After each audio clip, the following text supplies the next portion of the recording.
It's not my problem. It's not my problem.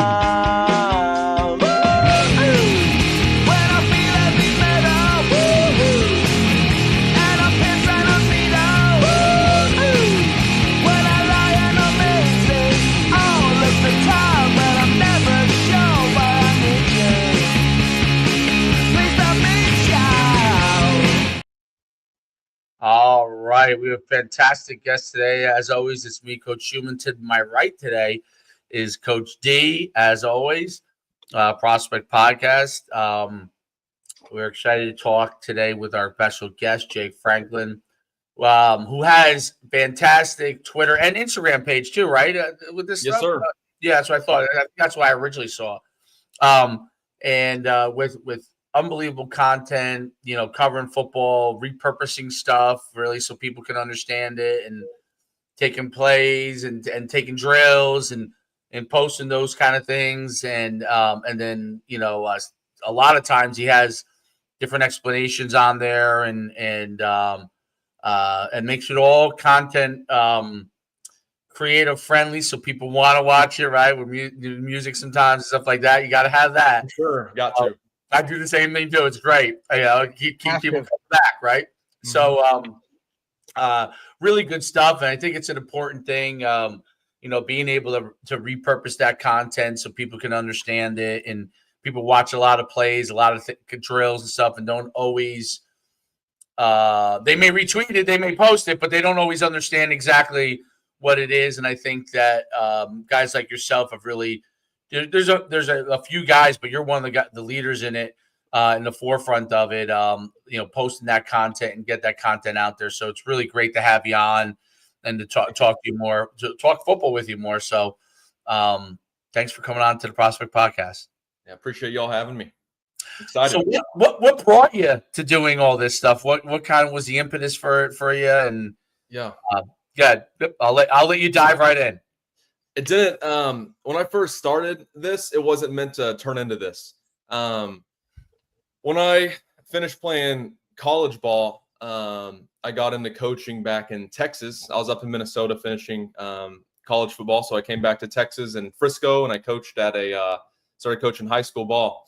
And when I got there, I learned that we're going to be running the Flexbone triple option. And that's fun. I'm like, can you tell me more about this? And I never ran the option, and not even from the gun, no option. It was, I think growing up, it was like the spread was the thing. It still kind of is, ace 95. That's the whole play, like short plays. So now, this whole getting under center and you're motioning a dude and reading the 3 tech and then the 5 was all foreign to me. I think the most I've ever done zone read, playing. And so I got on Twitter and I just started asking questions and posting some of the plays we had.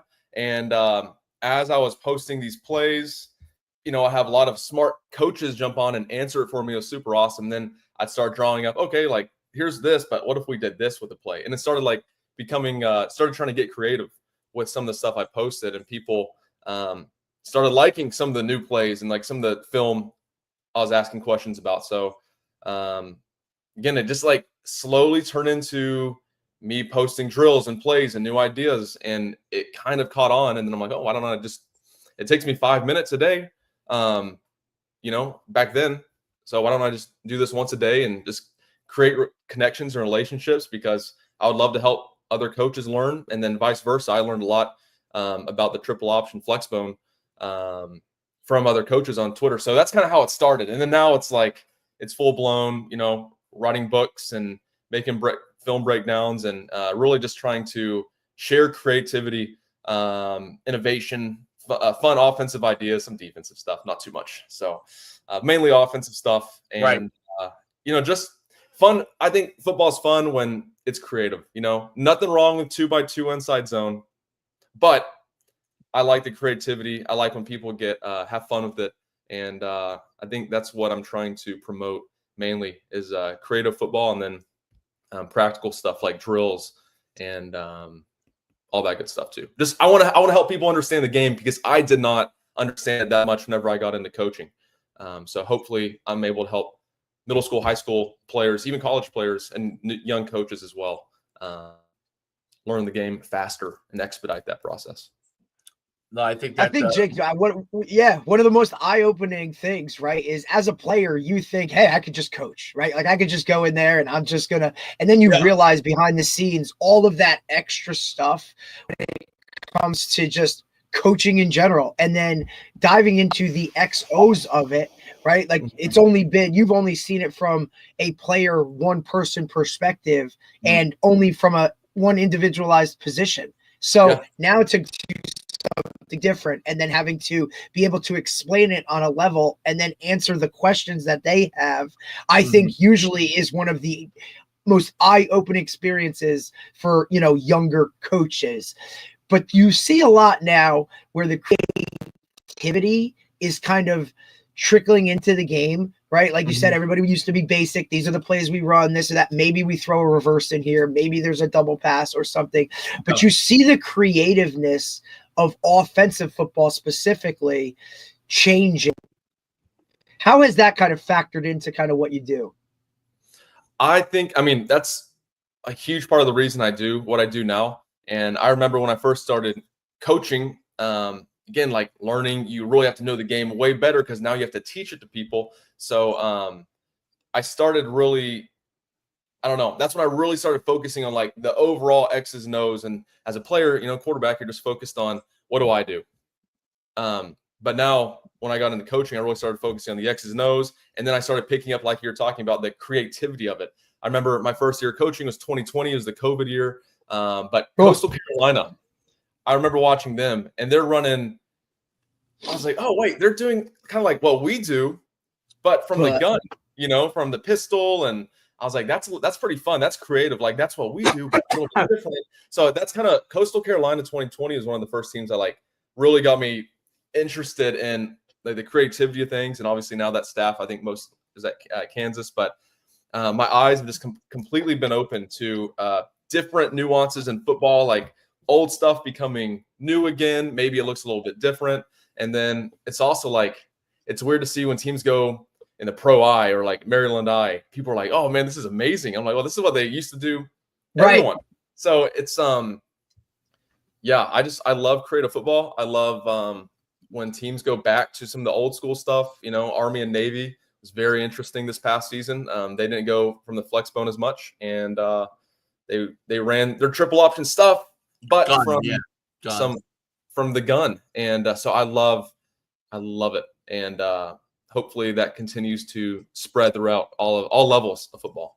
I'll tell you something that's funny. So where were you at Frisco? Which Frisco High? Which I was coaching at Legacy Christian Academy, which is in Frisco, but there's like 12 Frisco public high schools. No, I know. There's like 900 of them. I know.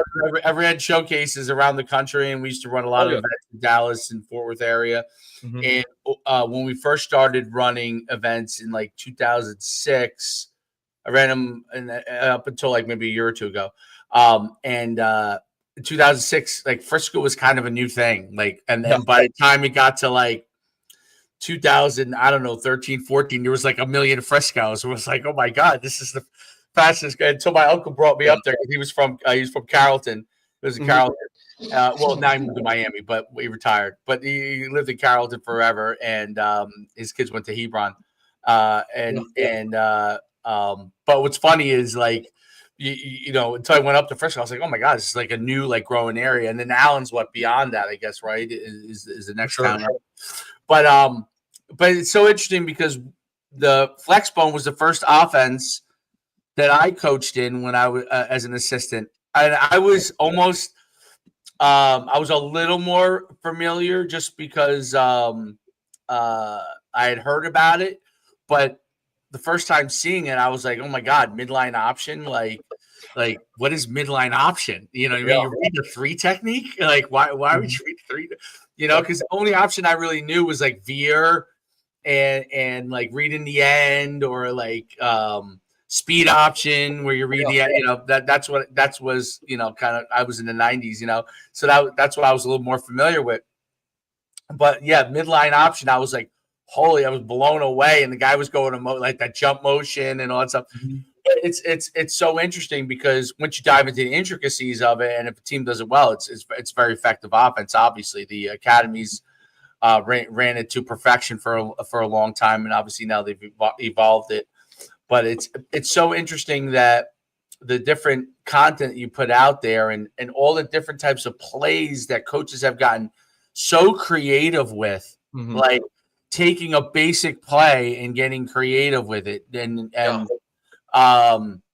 I think that's what's changed probably the most to me in like the last 5 or 10 years in football is you've got, let's say, base plays like power or zone read, and then the wrinkles that come off of these things are so powerful. So, and I think that's what I've seen, like, so obviously some of the stuff that you've done, but these coaches have really taken, okay, we run this. Now, what can we run off of this? Like, what's our counter to our counter? You know what I mean? Like, we have a counter, and it used to be, in the old days, it used to be like, okay, you had the reverse, right? That was your and then you had the double reverse, and then there was the double reverse pass. But now they're doing that on everything, right? So every play has that kind of this is the counter. Now here's the counter to the counter, and here's the counter to the other counter, right? And it's almost like that stuff has become so common that now they're running like a fake reverse. Like, let's fake the reverse. We're actually not going to run a reverse. It's actually just a sweep, to the right with the fake reverse guy coming back the other way. But then they add a wrinkle, fake reverse, but then there's a guy from the backside running a deep over. Oh, no, now we're going to throw that. So it's like you're saying, there's a counter to a counter to a counter. It's just like the bag is getting deeper. It's so cool, too, because I think the way that tags have come into play in the last probably 10 to 15 years. And I learned tags at the second place that I was an assistant at. That blew me away. Like as I started to evolve in coaching, I was lucky enough to be with some great coaches. Like the flex bone guys were great. The run and shoot guy was great. Yeah. And he was utilize tags. And I was like, what is that? Like, why are you telling the guy, it would be a code word name, but but the tags allow you to do all these things within the same play without confusing anyone. You know what I mean? Like, basically, all you guys are doing the same thing, but you two are tagged, and now you're doing this and this. Yeah. And it's amazing. Talk about, the stuff you're seeing, some of the, most creative and effective stuff, and, that excites you that you've seen, and where that's all going. Man, where do I begin? There's a lot of creative stuff going on. I think, there's this past season, you see a lot of you see teams copy each other so much. One play takes off, Syracuse runs it. Well, it spreads like a fire, and then over the next 6 to 8 weeks, you see teams in college running it, teams in the NFL running it. And then it's like, man, all right, if one play works, if one wrinkle works, it spreads like a wildfire. And one play that comes to mind is it's GH counter, but it's a reverse. So the Garden halfback or Garden H-back pull, but then about 3 to 4 steps into the pull from the H-back, he reverses out, and the quarterback fakes it to the running back, but then there's an end around guy coming from the backside. And then that play hit big a ton. But it's funny because you see defenses I think they become aware of it too. All right, this is starting to become a trend. And then I've seen it get blown up a few times too. Don't chase. Yeah, don't chase. Don't chase. The backside kind of sits. And so here comes the end around coming back the other way. And then there's 3 or 4 guys sitting right there. But most of the time, GH counter bluff reverse is the full name of it. It worked. I mean, it was very effective. And, tight end leak, that was another big one. The running back would run a wheel, and then the tight end from the backside would just kind of run a delayed shallow. And so the running back would take guys with them. There'd be a post ran from that same side the wheel's going to happen on, and then clears everybody out. There's a huge void. And then that tight end just kind of leaks right there, and easy completion it's like throwing mesh for the quarterback. But I mean, it was there all day. So those, like, right off the bat, those are a couple that come to mind. I feel like the resurgence of the fullback is happening. I feel like we have fullbacks coming back into the game. Definitely. If nothing else, they're gaining more attention from social media. Like, oh man, how about there's a Twitter Make page. fullbacks great again. Yes, there's a whole What's whole the Twitter page dedicated. Like, the something of the fullback. There's a Twitter. I follow it. Make fullbacks great again, I think. Yeah, something like that. It's unbelievable. Yeah. And I think those things are, you're right, because that well, in recruiting with all the especially in college with transferring, the fullback body, like the 6'2", 6'1", 225 to 240 pound guy in America, there's a lot of those guys. Yeah. And they were kind of getting phased out, right, for the specialized position guys, which obviously were quote unquote more dynamic at one. But there's so many of those guys in America that can do the job that if you utilize them, you have the ability to. A guy transfers out. I'll use a fullback again. And I lost my. I lost my superstar tight end to go get $500,000 from this school over here. And I use my fullback in that same capacity, and there's a similar level of effect. I think it's really, football's unique in that you can recycle and put tweaks on it, and it's a new thing. Yeah. And I think one of the cool thing about all that is that for defensive coordinators, it's like you have to pick your poison, because balance is a big deal on defense now, which for a long time guys really had to try to match where the strength was going. And now your guys have to be able to play because they can run this counter off of this play. And if you're not balanced, you're going to get in trouble. And then as soon as you play balanced, now they literally just run GH counter down your throat. You know what I mean? Yeah. So it's it becomes this whole crazy chess match, which makes it so fun. That's what makes your page so captivating, because you post something, a bunch of guys go and maybe I could put that in my system. Yeah, absolutely. And the defensive coordinator sees that, and he's like, "Oh my God, we're playing this team, and they put this in."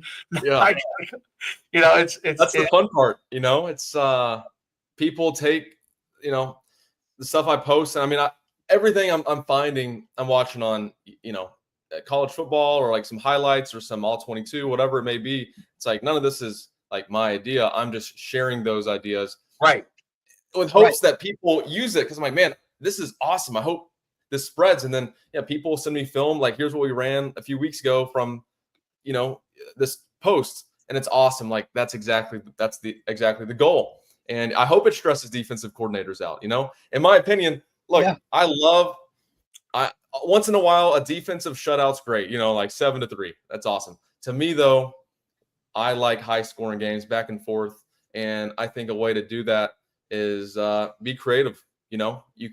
Creative plays are fun. Fans, they want to see some fun stuff. I want to see some fun stuff, and that's exactly what I'm trying to put out there, along with a lot of other coaches as well. I can tell you, Jake, I think Texas football has changed from when the days of Darrell Royal and Barry Switzer triple option to where everybody in Texas likes to score 69 points, 68 points in a game. Yeah, it's really changed. Sorry, go ahead, Derek. No, I was gonna say, I think also the fact that, Jake, you go out there and you take ownership of look, this is not an original idea. I'm just taking something and evolving it, and kind of that's the basis of it, right? And I think that part of it too gains you even more respect within the coaching community, as you're not going out there trying to plant your flag saying, look, I came up with this or whatever. You're just taking something that you've seen and evolving it, which is what coaching is, right? And it's one of the things that I always say. I just say, look, I've never had an original idea in my life. I took something that I thought was interesting, I thought could work for us, implement it, and look, tweaked it to what it is, right? Yeah. We talked with Tony, you know, a guy by the name of Tony Holler, who, you know, has his Feed the Cats philosophy on training, but he always says, like, look, these are I'm giving you the recipe, but you still got to go get the groceries, right? You know, we can all get somewhere. Ultimately, we're all out there trying to win. But I think too, the evolution of making it yours or tweaking it to what you specifically need. Like, you know, I still coach high school. Dave coaches 10-year-olds, right? We go back and forth on, hey, this, that. He takes it, tweaks it to 11-year-olds. I take my stuff. We tweak it to high school guys and what specific type of program I have. I think that as well, you know, just only elevates what you do. I think that's a big piece of it. Because look, and even if a guy looks at something and says, I'll never use that, dude, just take it, put it in your binder, and you never know when you're gonna flip to that page and be like, shit, I finally have a kid that could do this, or I have some guys that this would work for. I think that's what's great about the social media world too, and the network within coaching, is that ultimately, like, the days of, well, I'm not putting that out there because I don't want somebody to go use it or whatever. Guys are willing to share whatever can help anybody, because we're all ultimately trying to get our players in best position to win games. That's the goal. And it's about the kids. And with this generation of kids, right, creativity and doing things that are maybe, quote, not the norm might piss off, you know, the best coaches in the country. They're sitting in the stands on Friday night, right? Like, that's a little sarcasm, but you know, because mom and dad think they can call the best plays, but here we are doing something different that now it just adds to it and allows more kids to want to be a part of thing, want to be within the game itself, you know, because for a while we were really going a different way when it came to football in terms of that old school militant type of coaching and, you know, same type of stuff over and over. Like, it's getting bored real easy now. Like, you got to figure out some way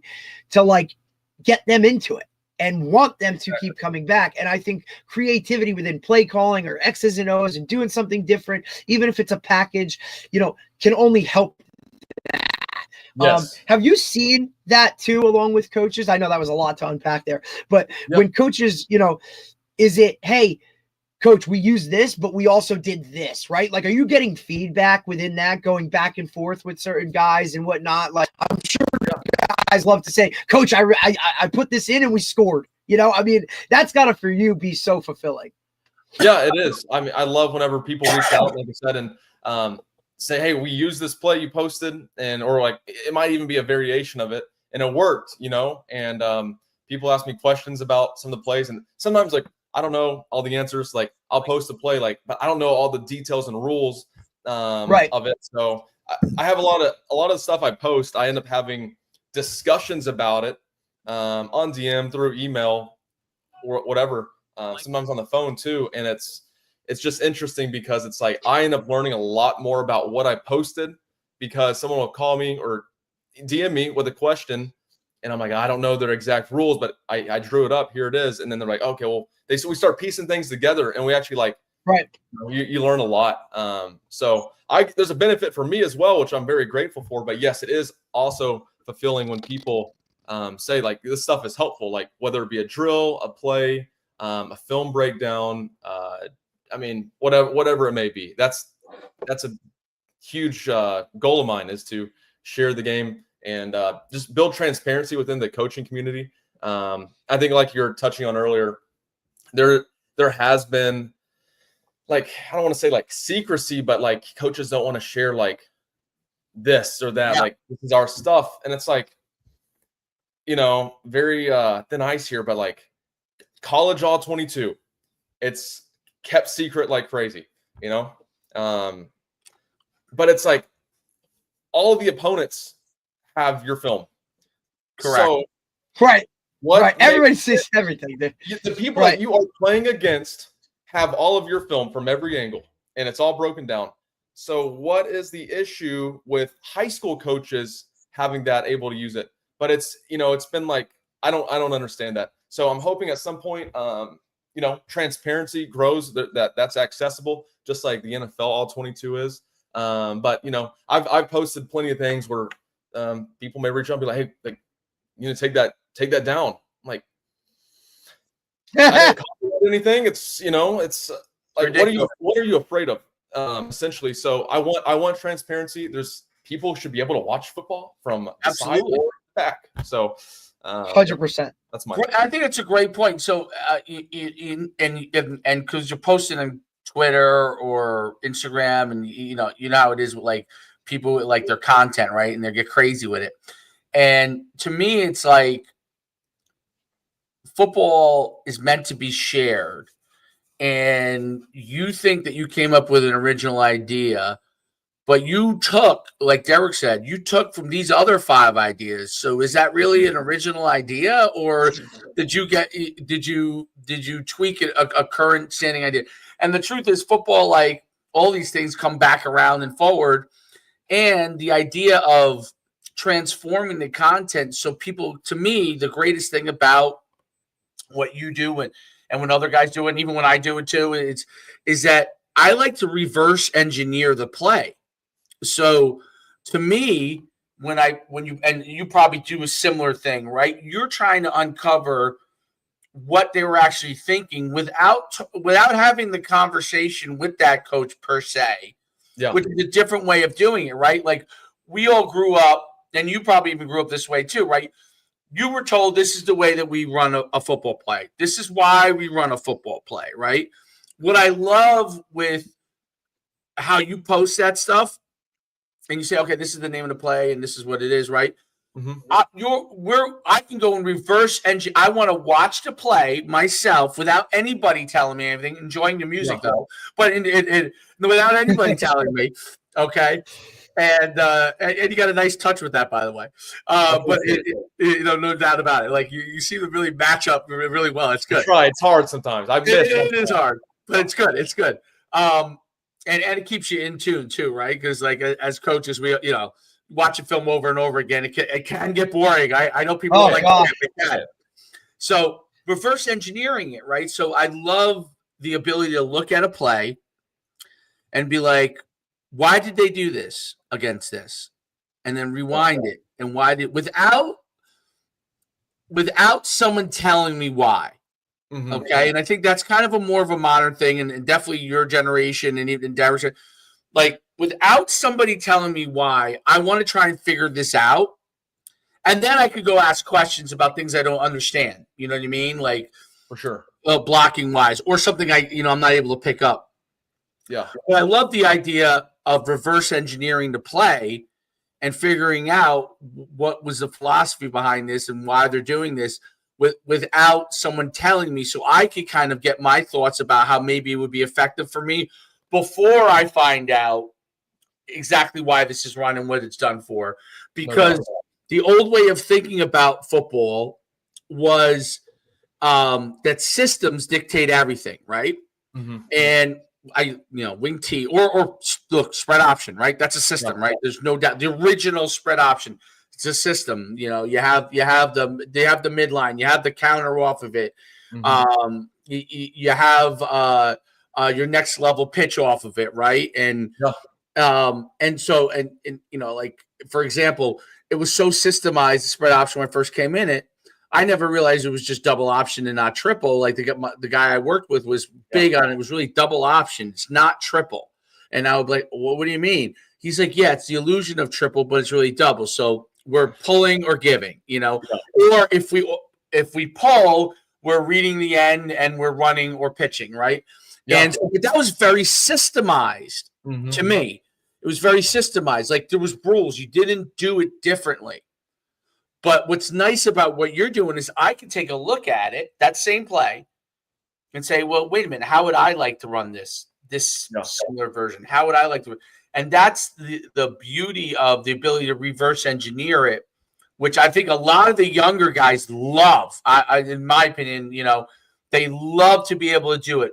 And it allows you to have some level of ownership as to how you view the play, which is really, really cool. I'm curious, when coaches reach out to you and talk to you, like, what are some of the comments that guys ask about things play wise, and when you post things, like what are they trying to get from you learning wise? Sometimes they'll, ask for like, hey, do you have their playbook, or which I don't, 99% of the time, and or like, hey, do you have any more film of this? Do you have any more reps of this? Do you have this play but under center? Right. Like it's questions. I'm sure that's one you get a lot. What's the that? Under center thing, I'm sure you get. Yes. The under center thing. I Dave and I go back and forth with that all the time, because everybody is a shotgun, pistol. You know what I mean? Yeah. Like, it's really rare to see guys, at least in our part of the country, or what has evolved around us, under center. I'm sure that's one that you get all the time. Yeah, because that's old school football, right? Is under center. I was different. It was very, as I grew up, I was in a run and shoot offense from the time I was in 6th grade. So we're talking mid 90s. We were 4 wide, no huddle, wristbands. Like when I was still lined up over an outside linebacker wearing a neck collar, right? Like that, we were way ahead of it. So it was different, but under center was a staple of everything. I'm sure that's what, sorry, Coach. We just had this conversation yesterday where Dave was like, hey, I'm doing some under center stuff. Oh shit, okay, like that boy, but it's just so different. It is different, and it's if you want to watch some under center football, go watch North Dakota State. That's my recommendation always. Like, hey, they're running under center stuff all the time. They run pin and pull and counter and power, all that good stuff, and passing from under center as well. So that's usually my recommendation. There's a lot of these big FBS schools that aren't doing much under center. Maybe it's coming back a little bit, but it's a new skill set for a quarterback. You can't just throw them under center. PTSD here, but like whenever I got thrown under center for the first time ever in a playoff game in high school, I fumbled, and so it's my fault. But at the same time, it's like I never repped it before, so it's like you can't just go under center. It's got to be something, a part of cannot. So right, yeah, but keep going, Coach. What else do you hear? More under center, I'm sure, is one. What else do guys ask for as they kind of look at your stuff and keep going and want more? Yeah, I mean, like y'all were mentioning earlier, everyone runs a different offense for the most part, or a similar offense, but in different ways, different formations, different shifts and motions. So a lot of times I get asked, do you have a play? Do you have this play in this formation? Do you have what shifts have you seen in this? It's really, like you guys are saying, trying to see this play, but like in a variation of it. So, hey, do you have this play with any short motions or escort motions or shifts? And so there's a lot of power film out there. Okay, but do you have power with 2 tight ends, 3 tight ends? It's under center with the orbit motion. I mean, it's just a lot of times it's people looking for things that they might be doing. And there's so much film out there. It's sometimes hard to find the exact what you're looking for. But hey, that's the beauty. You can make that film now, right? You can add your own tweak to this play, and that's the good part about it. And talking about variations of plays and offenses, what kind of offenses are y'all seeing mainly in Jersey right now? What are people doing up there? Most people are in some version of spread. The difference in Jersey is that guys definitely run the ball, and in my opinion, they still run the ball pretty heavy. But you'll see there's a lot more spread than there ever was in New Jersey. But there are systemized. There's still like some of the best programs in the state are still wing T. Wow, believe it or That's not. what it is. Yes. Yeah. I now look, they may have. Yeah. Right. Yeah. In New Jersey, a lot of it's a little different than Texas, whereas like for the most part, a lot like the best players still go to their ISD. You know what I mean? They don't. You do have kids that are like maybe heavy Christian faith. They want to. There are more powerhouses in the private schools in Texas than there's ever been. Yeah, but it still doesn't touch what the ISDs have. It's still where the public schools are. Jersey's flipped, where the private parochial schools are the main powerhouses, and the public schools have some powerful schools, but they don't have as much highest level talent as the parochial or the top private schools do. So that's where it's a little different. So at the parochial school, private schools, for the most part, they're running those offenses are running a little bit of everything. Yeah, I'm sure they're in spread, but they're running a little bit of everything. They got a lot of superstars, and they're running diverse offenses from what I've seen. When you get to the public schools, 3 of the best public schools are still running like old school wing T. Maybe a little bit of gun here and there, but old school wing T.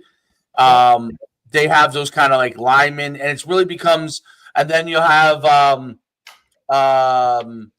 another school that's running like gun wing T spread, right? Mhm. So, and so you have a lot of different versions of things. It's very specific to your personnel in the public school, I would say. Yes. So like, and I would say, Dave, too, so group size, right? So size of the school is also another big factor. And like you said, you have additional programs that are, hey, we're a smaller, it goes group 1 is the smallest, group 5 is the biggest, and then there's 2 parochial divisions. And it's very much almost like a size thing too. And in G, I think because there's no spring ball, right? Like overall time has increased, yes, but because there's such limited time with your teams that kind of what guys do is what they do. They may have a package sprinkled here or there or whatever. Also, we see the flag in the 7-on-7 world, obviously growing like crazy all over the place. But, here too, just because of geography and because, seasonally, like in the winter, we can't go into an indoor and throw the ball around like we want to, where we could be outside in Florida doing that. So I think that has a little bit to do with what guys do. Also, where you are in the state very much is a very different thing that you see. Like we've been fortunate enough to be North Jersey, Central Jersey, but like you're in North Jersey, and yes, you're going to see some spread. You're going to see some empty, even maybe some quad type stuff. The more central and south you get, like that stuff kind of changes a little bit until you get towards like the Philly area. But you'll see everybody kind of does a little bit of everything. But like Dave said, I think if you had to really say like what are guys doing here in the state, like they're still running the ball. There's still a heavy, focus on running the ball. And I think it all has to do with where we are, because look, the end of our season, you're playing in the state finals and it's December. It's cold. It's windy. Shit. Like, you're be out there. It sucks. Yeah, it sucks. But it's part of it, whereas, we've talked to guys down in Florida and we have friends down there that coach programs and it's wide open. Right. And it also goes back to now, like, what type of kids do you have? Right. Yeah. Like, so up here, I'm not going to have, yes, more so now skill position wise, but look, you're not going to Jersey to get a DB or a receiver, right? You're coming to Jersey to get a lineman, a linebacker, a tight end, right? Yeah. But probably more of an attached tight end. You're still seeing tight ends. You're still seeing fullbacks, running backs. But these are your like bigger backs, right? Like those are like, more of like, like guys that are still going to be able to go between the tackles and get after it. And then also you see a lot more stuff done with athletic quarterbacks, right? Because I don't think in Jersey you see your traditional 6'3", 6'4", drop back type of passer. You see more of your tweener-ish athlete, probably going to go to college to play in the slot or go to defense, right? Like that's that's my quarterback because he's the most athletic too. We can do a lot more with him. So I would say the QB run game is a factor here in Jersey a lot more. And I'm not talking even RPO. I'm talking like more like, like power, QB power, like stuff like that. And I also think guys get the quarterback on the move a lot more, straight drop back, that type of stuff. You see a lot more like half roll type stuff. Just more things you can do with an athletic QB, because a lot of these guys, I would say Jersey still has a lot of multi-sport football guys, right? Yes, guys specialize and do that, but because there's such an emphasis on basketball, wrestling, lacrosse, you know what I mean? Like baseball, that type of stuff here in Jersey. I think guys want to do what they do offensively, and they're a little timid, I would say. Dave, you might agree, to do something different, right? Yeah. Like, hey, we're a wing T team. Now we're going to spread it out. Okay. I don't know, right? Well, Like, there's turnover now on that. Like, I would say, yes, like, this is now more than ever where we've more seen turnover than ever. My age group's getting forced out, and the young guys are taking over. So, but it's the Madden backpack coaches are taking over. Yeah, right? Like it's the 7-on-7 world. It's the flag football world and look, when it comes to creativity, flag football, 100%, right? Like center's eligible, and we're tossing here, and then we're throwing this way. And look, that was eye-opening to me in two ways. I've seen, with what we do, with flag football and things like that, I've seen it. And then I coached flag this year for the first time. We started a program, and seeing that world was eye-opening in terms of, wow, like I could really get creative, which for the most part, I thought, growing up in the run and shoot, we were creative as shit. You know what I'm saying? Like we were doing stuff that guys are like, what are we doing? And now a whole nother step of tweak this, do that, change types of things. I just, it's a lot. But it definitely, I think here, you know what, Derek, you brought up the run shoot, and like that's what Derek, where his high school that he played at is still a powerhouse, and they run the run and shoot and similar, still run. They might have some tweaks, but similar offense to back when he played. And what's interesting is, like, when you go through, it's funny because that offense, like when I came into coaching, was like, and obviously you guys are great, Derek, your high school, but Glen Rock had won like 5 state championships in a row with that offense, right? With the run and shoot. Mm-hmm. And it's amazing somehow the run and shoot is not used in the form that you played in it in that same way. It's so interesting that even that offense, which was out at literally at one time, and I have all the old Mouse Davis stuff, like the videos, and like every once in a while I'll watch it. And it's so interesting because the under center, the Hawaii Andre Ware back in Houston, like literally roll out like the half roll. Yep, roll. Inside leg. Yep, half roll in setup, inside leg of the tackle. Right, like that's. Yeah. But I always thought the best part about it was, I was in that offense for much. No, what you see is taking things from it and then taking things from like the air raid or where everybody takes it and tweaks it. You know what I mean? Yeah. Like, I mean, our run game within a 4 wide or an empty type set was unbelievable. I mean, I didn't have a 1,000-yard rusher that I played with in high school. Right. And that was like, no, they throw the ball. That's all they do. No, we always had a 1,000-yard rusher within it. So the run game to me, when you spread it out and do all those types of things, was always, the most interesting aspect of it. And like and yes, that's it. It was, and look, the wide splits, right? Like where, you got 3 feet and guys are spread out. Like, yeah, that makes it easier for a quarterback to see what's right in front of them. And now you're getting slot receivers involved with jet sweep and belly and cut and all these other kind of things. And, now you can inside zone, outside zone, GT counter and then speed option. You know what I'm saying? Like we always had an option package or a speed package within it, slot orbit motion, right? Like read it's just the things that, but like Dave said, like nobody runs the traditional old school June Jones type of like, these guys all tweak it to go back to what, it was. And I just think that's we're seeing guys now, right? Like we just talked to Manny Matsakis, who was a big run and shoot guy to begin with at Hofstra with like Wayne Corbett.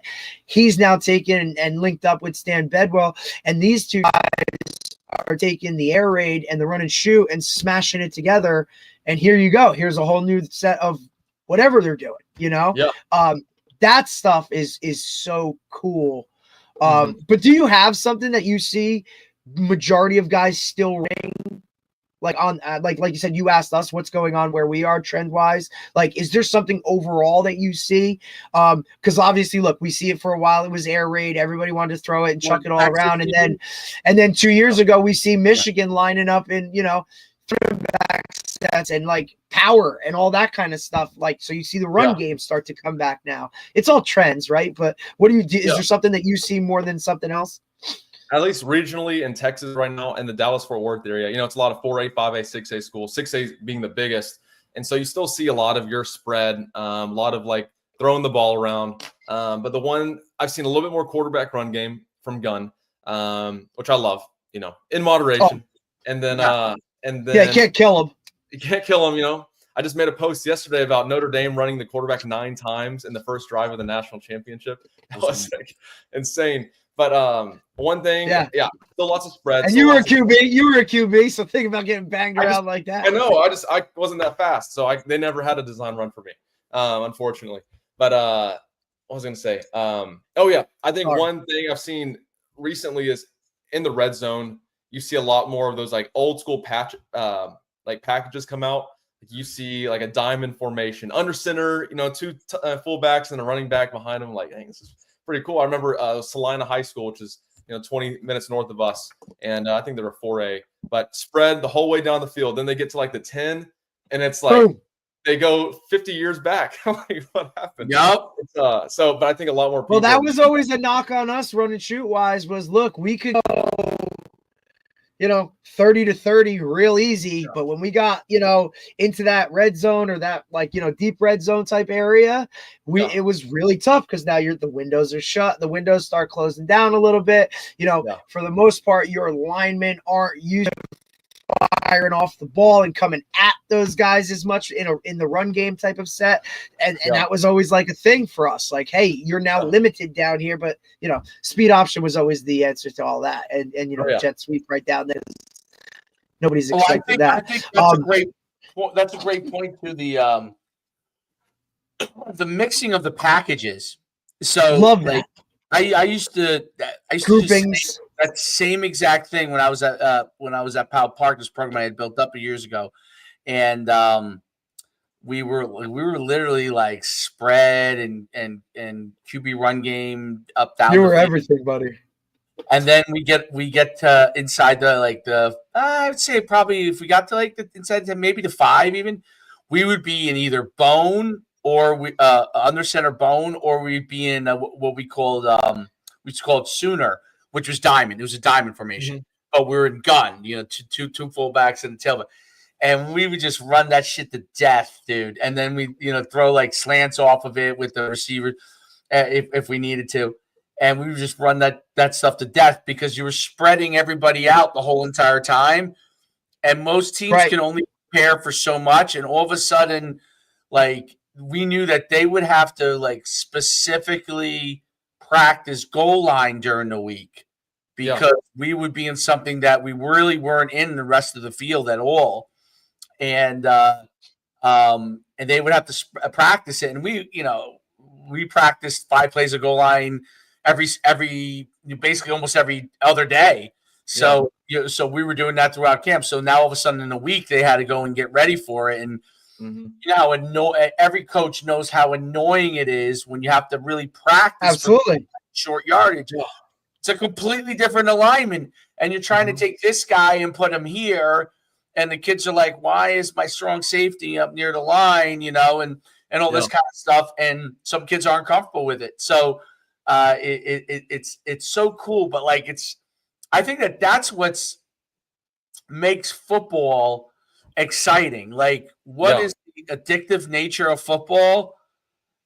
As soon as someone starts talking about something, your brain, oh, wait a minute, maybe I should put that into what I'm doing. Like, as soon as that 100%. Happens, that's literally a 2 hours down a rabbit hole that you're never going to get back in your life. Exactly. And you may not even use it, but you 2 hours down the rabbit hole drawing stuff up. Yeah. Can we do this? Can we not?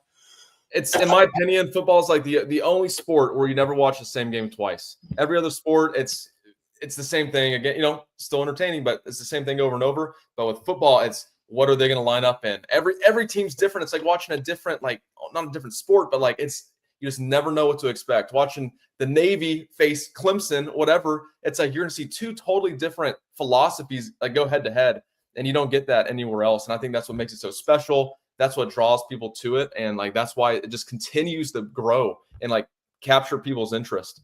And that's what I love about it. It's a monster. It's a monster. It's a monster. It's beautiful. It's a beautiful monster. So it is. It's a beautiful monster. It's there's no doubt about it. It's so unique in that you're right. The way everything's so diverse. Mm-hmm. This team, David versus Goliath. How does David beat Goliath? Like you know, I enjoy basketball, but you know, one team walks out with a bunch of guys that are 5'11", and another team walks out with a bunch of guys that are 6'4" and taller in high school.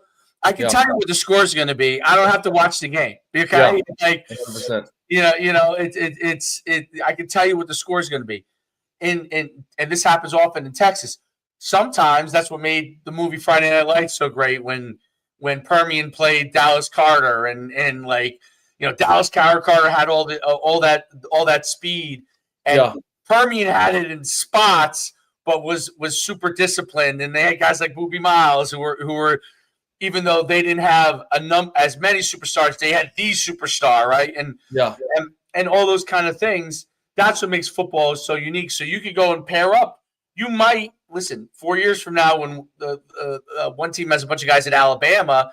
Yes, they mean, and the other guys. I saw a coach say yesterday, we have a bunch of guys that I don't know these fraternities, but like, you know, we've got a bunch of XYZ fraternity guys that are going to be cheering for those guys that we're playing this year, you know, but you can beat those guys in high school. So that's the thing that's unique in high school. Sometimes if you get enough guys that are all on the same page, you get a bunch of D3 guys and you face a team that has 61 guys, but the other guys maybe aren't as good or whatever. It's still a game. It's still an opportunity. And I think that, you know, it rarely happens that way in other sports because you know, basketball, obviously size is such a big factor. Baseball, who's pitching in the game is a huge factor. Like, this huge factor. Like, I don't care who your batters are, you're in deep trouble, right? And so many of these sports that it's that kind of way across the board. Football is unique in that David sometimes can beat Goliath, as long as he's close enough in talent. I mean, if you're close enough in talent, you have a chance. And that's what makes it so exciting from that standpoint. Talk about, you know, I'd love for you, because obviously you're in Texas, before I let you go. Talk about so actually, and Derek, if you want, you can continue. I just have to jump on another one because I got to go somewhere at noon. You guys can continue to talk. Texas football. What, if any, things are changing as far as in Texas football? Like, what are some of the kind of new trends and things that are going on there? I think touched a little bit on this earlier, but quarterback run game. I've seen a lot more guys running the quarterback. Just could be from empty. He could be motioning a tight end back into the box right on the hip, and then, you know, like a split zone, but instead of like that H-back already being there, they motion him in, still running the quarterback. So I've seen the quarterback. And coach, you're talking about, just to clarify real quick, you're talking about designed QB run, like, yes, not like a read. We're talking like, this is what we're doing. Bam, out. Yeah. We designed quarterback run, and I think it's beautiful. It's that Lamar Jackson trend, brother. It's the Lamar. Yeah, come on, it's awesome. I love seeing it. I mean, defensive coordinator. Hey, are we going to match the numbers in the box or put +1? Well, then you have good receivers on the outside. Well, you don't want them to be one-on-one, right? And so I think it's a beautiful numbers game. If you can count to 11, you can be a good coordinator, in my opinion. Like, you know, like it's a numbers game at the end of the day. Look, if everything's equal in the box, run. You know, run the QB. If they add +1, well, then take a shot at your best receiver one-on-one. But yeah, trends in Texas, I would just say quarterback run game I've seen a lot. Like we talked about earlier, packages in the red zone. I feel like people are going back to some old school stuff there. Let's see. You see a lot of the trendy plays, the more like innovative plays that you see in college and NFL, you see in high school. I've seen GH counter bluff. I've seen the tight end leak. I've seen a lot more.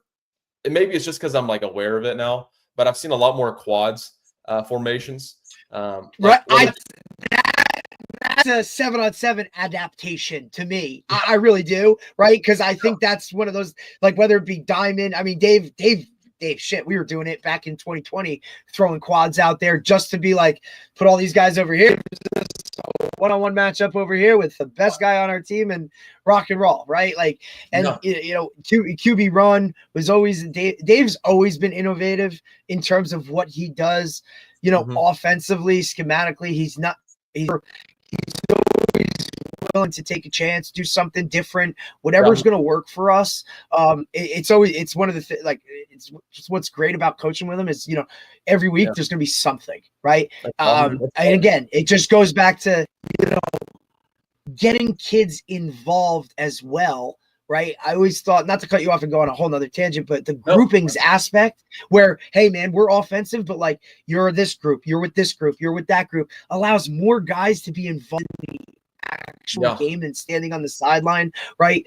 Tempo is something too that, we could sit here on a podcast and talk tempo in terms of speeds and how fast are you going to go and can you do this and all that stuff. Right. Like stuff just adds to the whole, like, why football is great is because, look, this guy might not be able to run a vertical and run by everybody, but he sure as hell can find a window, find green grass, sit there, catch a first down and go and have his role in the game itself, right? So I think that's too, like, Texas wise is big. No, QB run. Go ahead. Go. It's interesting. I try to do that even with my young kids now. That I'm coaching youth, and it's funny because, like, packaging and everything. But when Derek's talking about pace, one thing I didn't realize with last year was 9-year-olds, and my son was playing quarterback. We were going so fast and scoring so much in the first half, I wore them out. So because a lot of them still play both ways, young kids, you know what I mean. So we scored 26 points in the first half, and I came over at halftime. I think I told Derek. And I went over to my son and a couple of the kids were dominating the game at this point offensively. Like, 9-year-olds, we threw for 160 yards in the first half. Okay. Wow. So here's what's crazy. And the receiver who had like 7 catches for like 110 or something, one kid. Mm-hmm. And I'm like, you guys are playing great, dude. We're balling out. And they both looked at me with this gassed face, like they were like done. Like they were literally, because they were 9 years old, they were done. They were absolutely shot. And I was like, oh no, we're in trouble in the second half. Yeah. When the team came back and they were just running the ball the other team. and I was like, oh my God. Like, we were going so fast and scored so much of big plays that, like, indirectly with young kids, I was like kind of wearing them out. I'm like, note to self, with young kids that are playing both ways, I have to kind of go like even though I'm no huddle, I got to go into even pace. Yeah. Because you can't NASCAR it. They're just not. Yeah, they're just not. Their nervous system. We talk about Tony Hall. Their nervous system is not equipped to. There's too many things happening so fast for them. All of a sudden, their nervous system is shot. You know what I mean? It's not that they're tired. They're just like overloaded with the excitement. Like, how is this happening? How do we have 26 points first half when almost every other game, if we scored 14, that would be a lot, in the first half. Yeah. So that's awesome. And kids are like, that's the thing that's so beautiful about football is that, like, oh, I got to do this instead of this next time. Mm-hmm. You know what I mean? Yeah. I got to do this instead of this. Like, that worked for this. Now I got to change that.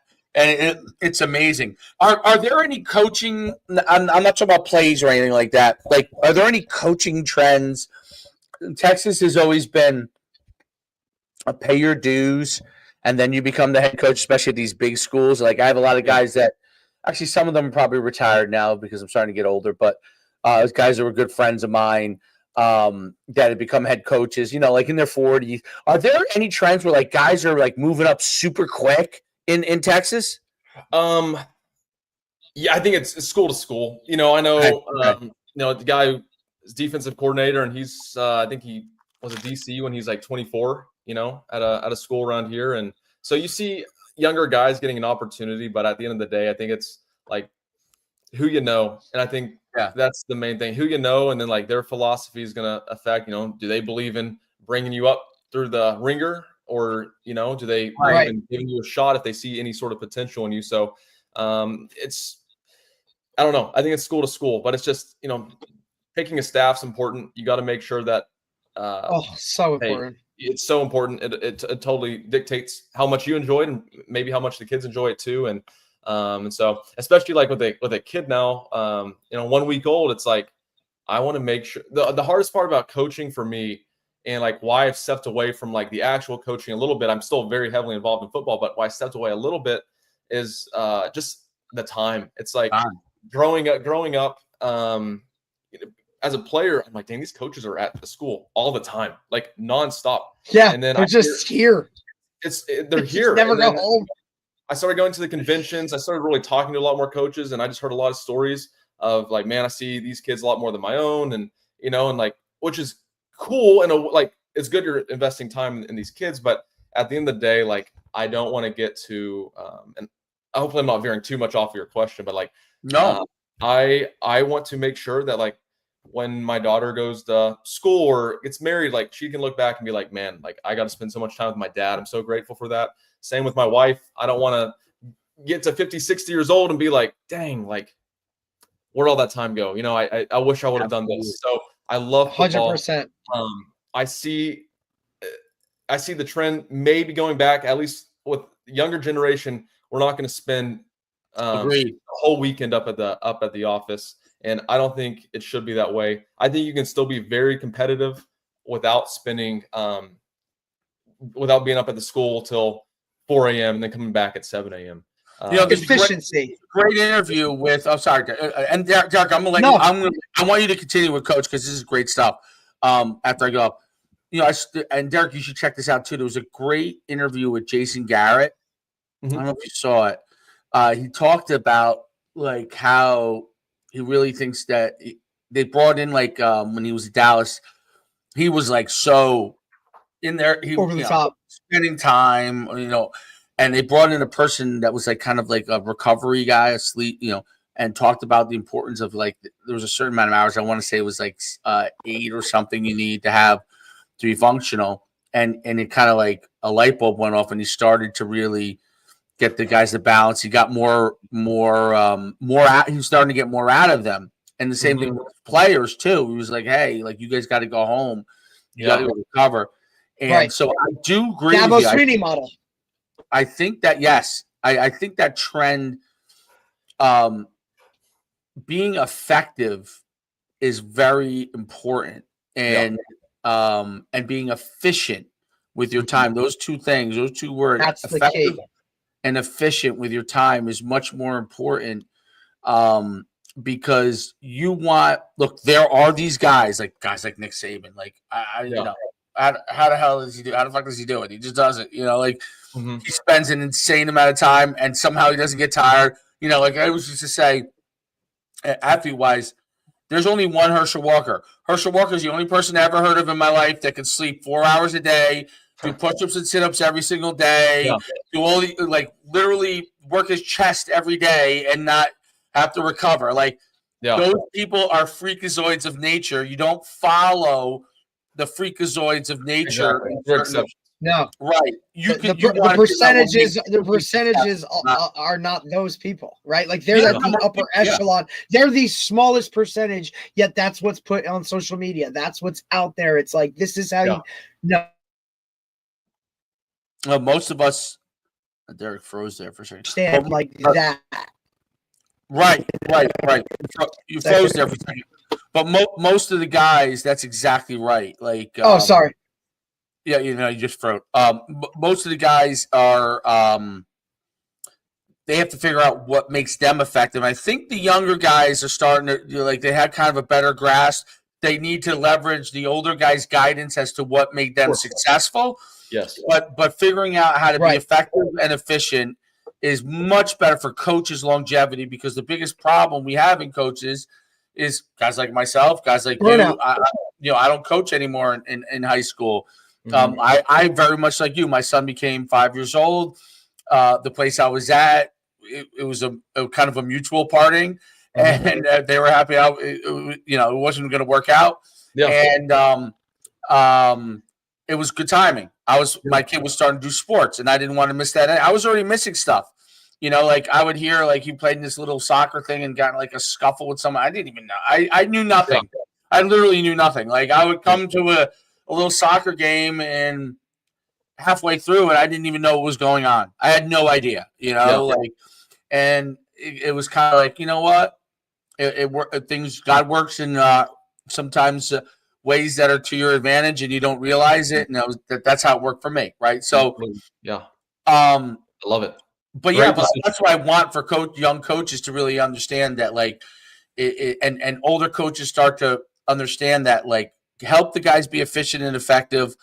If they're happy at home and their wife's happy and their kids are happy, you're going to get a much better coach when he comes in there, a much happier coach. No doubt. And I think it's going off of that, spot on. I think one thing I've realized too is like coming out of college, it's like, I want to coach Division I. I want to be, because I care about the logo on my chest, because of like ego and like I want to be respected. I don't want to have a high school logo. I want to say like Ohio State or Texas. But it's like it didn't take me long to realize, and I never even got to that level. But it's just like that doesn't satisfy you at all. Like you'll get there, and it'll be like a short term, like yes, like I got it, I'm here, and then it's like. Now what? It's like what are you going to get? Some guy's going to pass you at the AFCA convention, look at your logo, oh that's cool, and then that's it. Yep, and then that's it. Yep, 100%. I used to say that, Coach, all the time when I would go to Glazier clinics or go to right, and be like, I'm not sitting in a high school guy. Like, why would I want to listen to him? Like, you know what I mean? Like, I'm going to go to this college guy or I'm going to go to this NFL guy, right? And then you start to realize, like, buddy, like that means absolutely nothing. And again, that's a percentage of guys that ultimately get there, do that, and then to sustain that lifestyle, like Nick Saban, alien. You know what I mean? Like how many guys? Ed Orgeron, you see, win a national championship, and 2 years ago, he's out the door. You know what I mean? Like these things happen so fast. It's different, and you have to commit, right? Like you have to commit. Like it is what it is, and absolutely. Yeah, it's a commitment. It's a sacrifice, and like. By all means, go get it. If that is your goal, then like get after it. But you also have to take into account like the sacrifices. Is this worth chasing this? And does this match up? Like you just got to make sure it's worth sacrificing some other things, because getting to that level, like it's awesome. It's an accomplishment. It should be celebrated. But at the same time, to me, it's not worth sacrificing the limited time with my wife and my now daughter. Like it's important. And it's very important to me to spend time with them. So it's like I wanted to be a GA at a big school. I didn't have that opportunity coming out of college, so I coached high school. Then I started getting GA opportunities at Division I levels, but I turned them down, and I'm like, that's weird. I would have jumped on that immediately 2 or 3 years ago. Like I would have moved in an instant, but now it's like, like I'm good. Very grateful for that. But at the same time, like it's not worth it to me anymore. I hope someone else gets it, that it's worth, like that's what they want. Yeah, right. Everybody's right. It's different. It's different for everybody. It's funny. I was one of the schools I coached at. They put me in their Hall of Fame last year, and it was great. It was a great honor. Yeah, and the kids were great that I coached there, and but it's funny because my plaque that I got that night is still sitting in my pocket of my car. I haven't put it in. So it's one of those things that's like, it was a great moment. It's a great honor, obviously, those kind of things. Lucky enough to have a few of those kind of things happen in my time.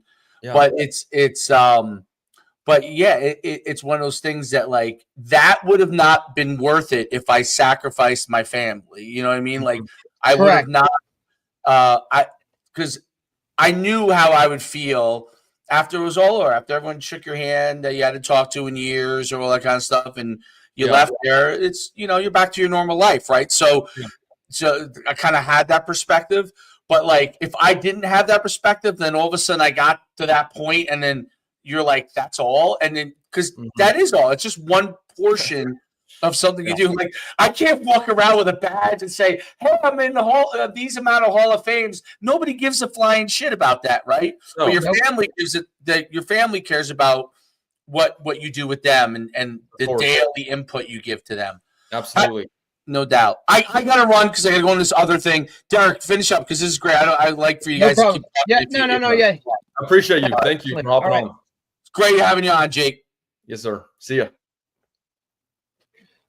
Coach, I just got one more thing, and then I'll let you go because I know you got stuff to do, and I don't want to take up too much of your time. Coach, circle with kind of piggybacking off of what we just did. I think also what's great about what you're doing and the content and all those kind of things is you're still getting that coaching fix, right? Mhm. And all that stuff to fulfill you, right, within it, helping others, doing all those kind of things in just a different way, shape, and form. And that's what about the technology world and knowing all that and the social media world is you can still get all your coaching fixes within it and not have to do that 9-to-5 coaching world that some guys literally run themselves into the ground. And I would think another point I really want to hear too is, that's great that if you want to do all those other kind of things, and you're the head coach and you got to be demanding of your, not just your other coaches and all that kind of stuff. Like, that's great. But think about, I want people to think about the sacrifices that like our loved ones, our families now sacrifice just to allow us to do what we do, right? And look, we're impacting young lives and all that stuff, especially at the high school level where a lot of these guys aren't going on to play college football.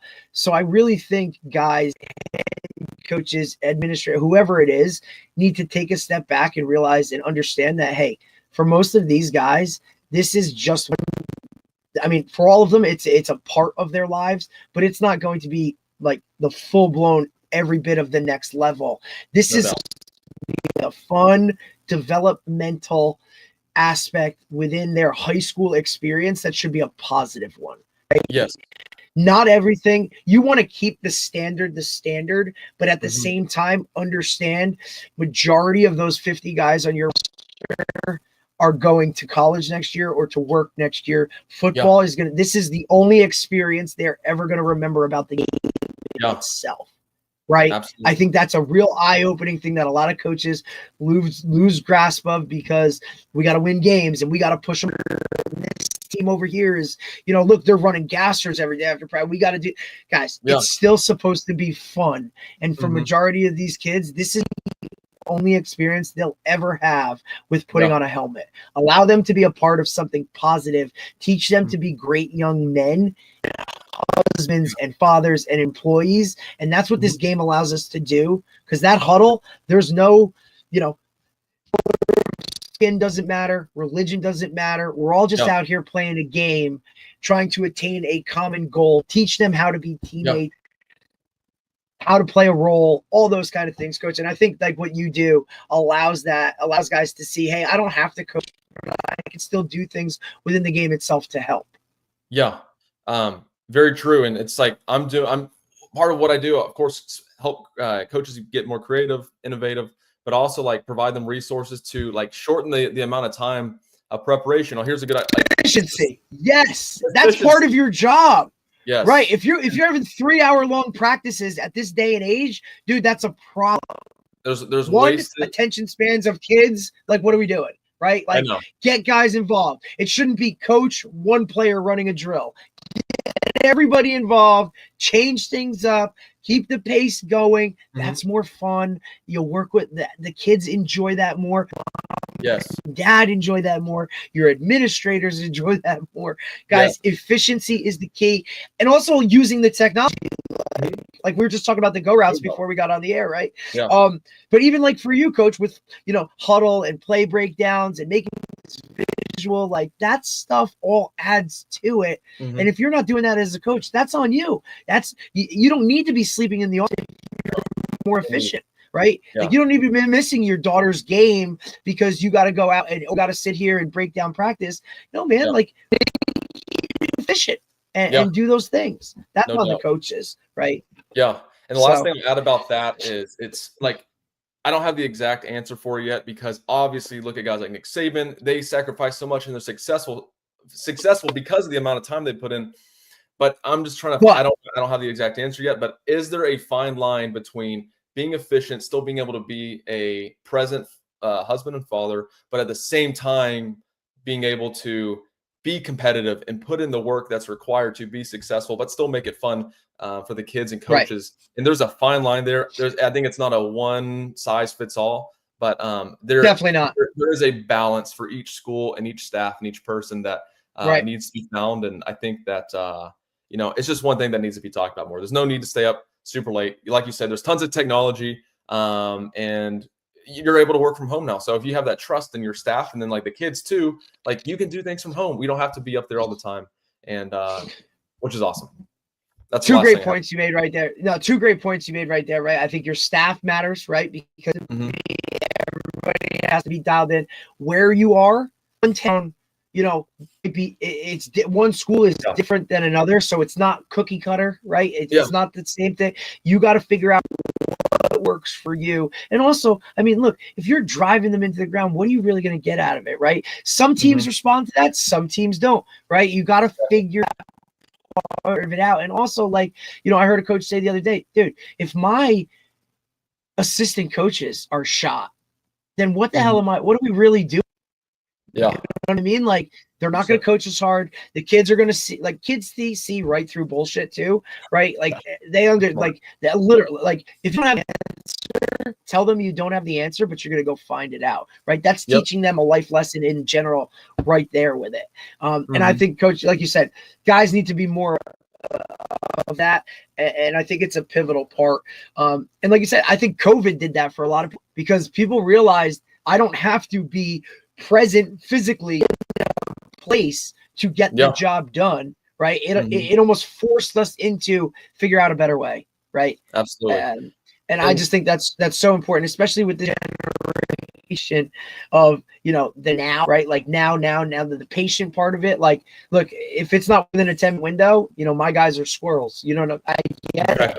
Because I'm the same exact way. So be a better efficient coach, be a better teacher, right? And use what they know, right? It should be comfortable for you, right? Oh, well, this is how I teach. Well, you figure it out because that might not be the best way to deliver it to them. Like that, like holding up a card and drawing things out might not be the best way for them. They need it sent to them, interactive, right? Like, don't take that personal to you. That's just credit to you to evolve and get better at it for what's, like you say, right? Or like most people, it's all about the kids, right? Well, if it's really about the kids, put the work in, Absolutely. Yeah. And that's one thing I want to touch on too. As we talk about efficiency, maybe some guys will be like, oh, he's lazy. He's this or that. No, I'm not saying be lazy. I'm saying let's be better with our time. Let's make sure, like, yes, we're prepared, but you can prepare at home. You can make sure you have your practice schedule. You've done your film study. You can do that at home. You can text and FaceTime coaches. You're in New Jersey. I'm in Texas right now. We're having a conversation. So there's no reason you shouldn't be able to have a conversation. Like those long staff meetings, right? Of like, hey, we're going to be here till whatever because we got a game. Go do your work at home. We'll reconvene. We'll meet, right? Like we bring the kids in on Saturdays after a game, right? But we don't stay there as coaches and the rest of the day and then come in on Sunday and do all this stuff. Like, we don't need to be doing that. Go get your work done individually. We'll meet, like, either a Zoom meeting or a Google meeting, whatever, at night if we need to. Text each other on each other. Get your work done. We'll come in. We're on the same page. Good. Let's hit the ground running. And that, to me, it's more efficient because, look, if you ain't got dude, your life is not going to be good, right? Like, that's because that's just how that whole thing works. Yeah. Hell no. Absolutely. Coach, I can't thank you enough for taking the time. Congratulations on the newborn. Thank you. And all your success up to this. I love to see it. I love to see what you're doing, continue to evolve and change and do all those kind of things. So really appreciate you taking the time to jump on. If we can ever do anything for you, I mean, look, we'd love to have you on again down the road, and we'll break down something and do something. Yeah. But like I said, Coach, really anything we can do for you, please touch base. Just kind of let people know, like, you know, where you're at, what it is, if they haven't seen your stuff or whatever. What social media you got or wherever, like whatever, you know, you need to plug. Yeah. Well, first off, thank you. Thanks for having me on. I love the conversation. You guys have the perfect. I think we're very similar in mindsets with coaching and football, and which is awesome. It's good to see. And yeah, definitely want to hop on again with you. And congrats on your 2-year-old daughter's birthday. I think either coming up or recently, Yeah. and then the new Yeah, son. last week. Let's God go, help me. last week. God So help me. excited for God you. help me.